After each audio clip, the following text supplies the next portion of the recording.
ណានឹងអូនចាណែ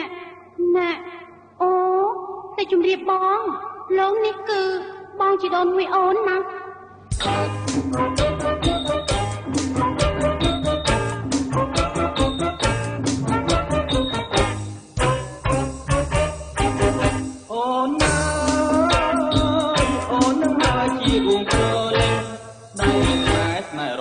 ឆ្នាំខែ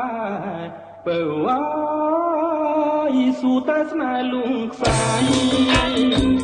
មិនគួរធ្វើឲ្យបាក់ចំឈាម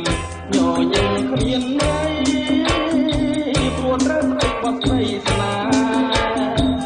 ប្រងណាអូនស្គាល់បងអូនក៏បរកខ្លួនមិនប្រងកាយគឺចង់តែពុកថ្មី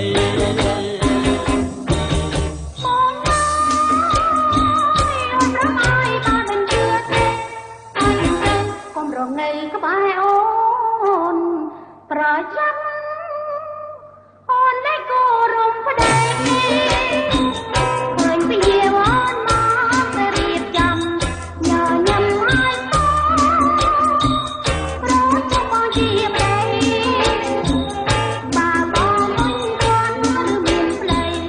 ឬចង់លែងទៅមិនតែព្រោះប្តីមិនវល់ចិត្ត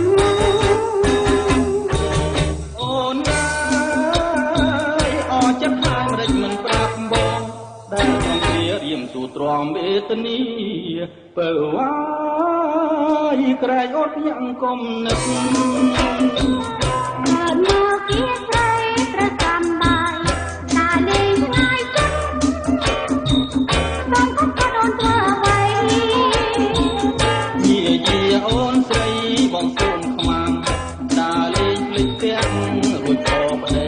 ថាស្រីមិនស្រួលខ្លួន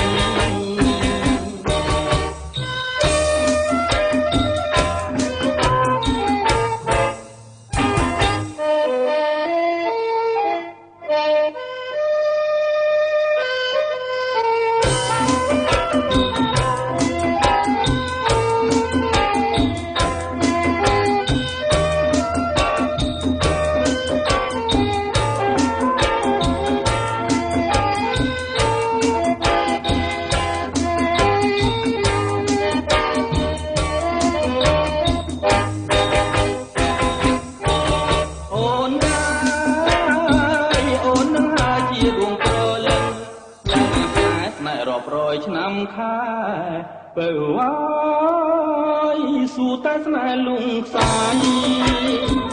មិនគួរធ្វើឲ្យបងចង់ឈាមញញឹមគ្មានន័យព្រោះតែស្រីបាត់ក្ដីស្នេហ៍ប្រងណាអូនស្គាល់គឺបងអូនបរកខ្លួនមិនព្រមកែគឺចង់តែពុកថ្មី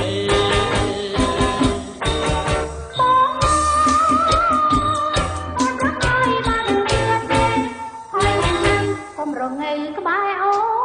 នប្រចាំអូនได้គោរពប្តីឃើញពីអូនមក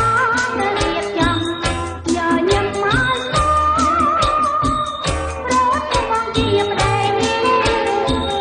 បើបងមិនទាន់ឬមានប្តីឬចង់លែងទៅមិនហើយព្រោះប្តីមិនយល់ចិត្